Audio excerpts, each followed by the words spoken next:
Salut à tous, bienvenue dans le 5 minutes La Clinique du coureur. Thomas Deschaumet, je suis kiné et enseignant pour les cours 1.0, 1.1 et 1.2. Alors aujourd'hui, une petite vidéo pour vous parler des effets bénéfiques de l'activité physique sur la santé. Dans un second temps, on parlera aussi d'actualité et du risque de faire du sport quand on a de la fièvre. Alors avec le confinement, on est obligé de rester à la maison et on devient donc plus sédentaire que d'habitude.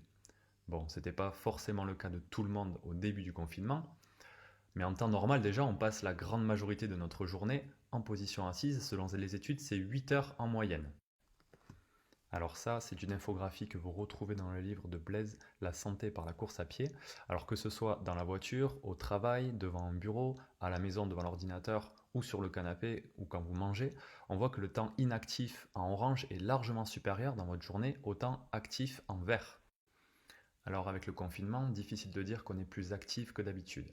Vous savez que la sédentarité, c'est un facteur de risque pour plusieurs pathologies. Et il faut savoir qu'elle tue plus que le tabac, l'alcool et le diabète réunis.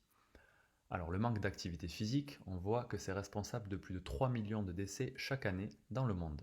En France, d'après l'HAS, il y a plus de 30% des adultes qui n'atteignent pas les recommandations de l'OMS en matière d'activité physique. Alors actuellement, il n'y a aucun médicament, aucune pilule qui a autant d'effets sur la santé que l'activité physique régulière. On va regarder ensemble quelques chiffres qui ont été relevés dans la littérature scientifique. Alors je vais passer vite sur certains chiffres, mais je vous invite à y revenir plus longuement après. Alors pour commencer, la santé mentale, on voit que la démence et la dépression diminuent, il y a une amélioration des fonctions cognitives, l'ensemble des maladies cardiovasculaires diminue de 35%, on a une incidence sur beaucoup de cancers, la qualité du sommeil augmente, l'obésité baisse fortement, on a une diminution de 70% du risque de maladie d'Alzheimer, les fractures de la hanche diminuent également fortement, l'ensemble des symptômes qui sont reliés à l'arthrose sont beaucoup moins présents, on a une diminution du diabète de type 2 et enfin, toutes les causes de mortalité diminuent de 60%.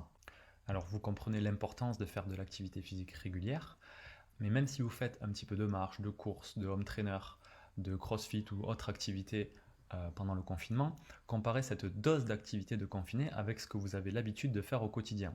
Par exemple, si vous avez un travail où vous marchez beaucoup, où vous portez du poids, où vous faites des gestes répétitifs, dites-vous qu'il y a un risque de déconditionnement pendant la période de confinement et que quand vous allez reprendre vos activités normales ou votre sport, il va y avoir une grosse différence.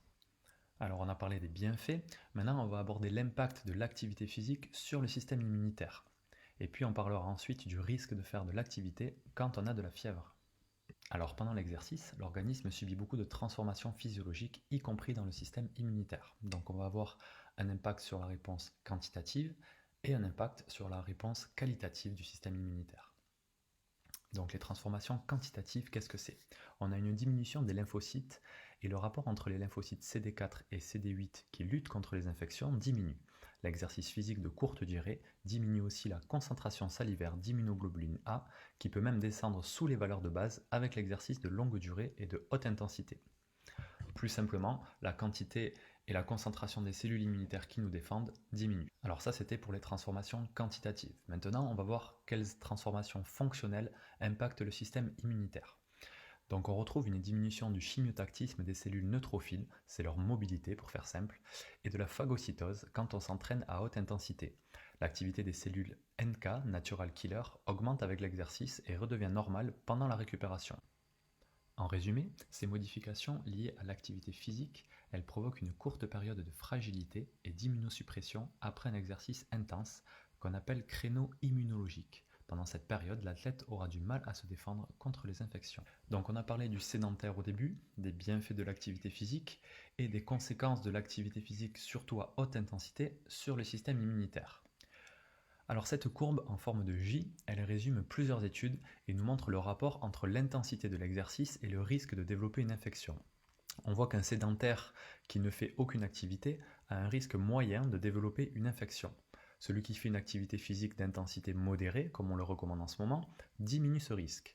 Et par contre, le sportif qui fait de la haute intensité augmente la probabilité de faire une infection. Alors on pense que les personnes qui font de l'exercice avec modération profitent d'une stimulation de la fonction immunitaire et auraient moins de maladies, de plus courte durée, telles que les infections des voies respiratoires supérieures par rapport aux personnes qui ne font pas du tout d'exercice. C'est bon à savoir quand on connaît les complications respiratoires qui sont associées au Covid-19.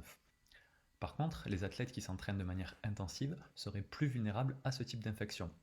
D'après les recherches, les coureurs de marathon souffrent davantage d'infections des voies respiratoires supérieures pendant les grosses périodes d'entraînement et dans les 2 semaines qui suivent un marathon.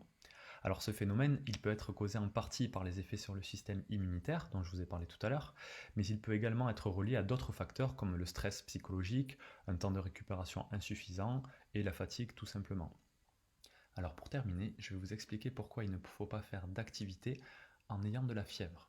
Les études montrent que faire de l'exercice quand on a une maladie infectieuse, ça peut exacerber les symptômes, ça peut augmenter la durée de la maladie et ça peut entraîner différentes complications.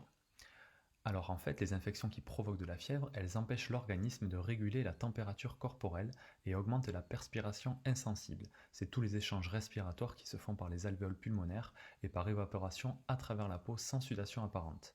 Ces effets s'accumulent si l'athlète s'exerce sous des climats chauds et peuvent le rendre plus vulnérable au malaise causé par la chaleur et à la déshydratation s'il fait de l'exercice quand il est fiévreux. Il est aussi démontré que les maladies fébriles, celles qui provoquent de la fièvre, réduisent la force musculaire, l'endurance et la tolérance à l'exercice et augmentent la fatigue. On peut avoir des complications assez graves, notamment des problèmes au niveau de la rate ou même une myocardite, qui est une inflammation du myocarde. Alors, pour résumer tout ça, quelles recommandations il faut suivre en cette période de confinement? Alors pour commencer, conservez une activité physique quotidienne, voire 2 fois par jour, à une intensité modérée. Utilisez les muscles dont vous vous servez dans vos activités quotidiennes normales, dans votre travail ou dans votre sport. Le club des cardiologues du sport nous dit de ne pas dépasser 1 heure d'effort continu et de rester en dessous de 80% de notre fréquence cardiaque maximale. Si vous avez des symptômes systémiques comme de la fièvre, des douleurs musculaires, de la diarrhée ou une fréquence cardiaque de repos plus élevée que d'habitude, il faut éviter de faire de l'exercice jusqu'à environ 7 à 14 jours après la disparition des symptômes, en raison du risque de déshydratation, de prolongation de la maladie ou des complications plus graves dont on a parlé. Vous pouvez aller voir sur le site cardiosport.com pour avoir plus d'informations. Alors pour conclure cette vidéo, gardez en tête qu'il faut faire de l'activité physique à intensité modérée, tous les jours si possible, avec certaines précautions dont on a parlé. Merci de votre attention et prenez soin de vous. À bientôt.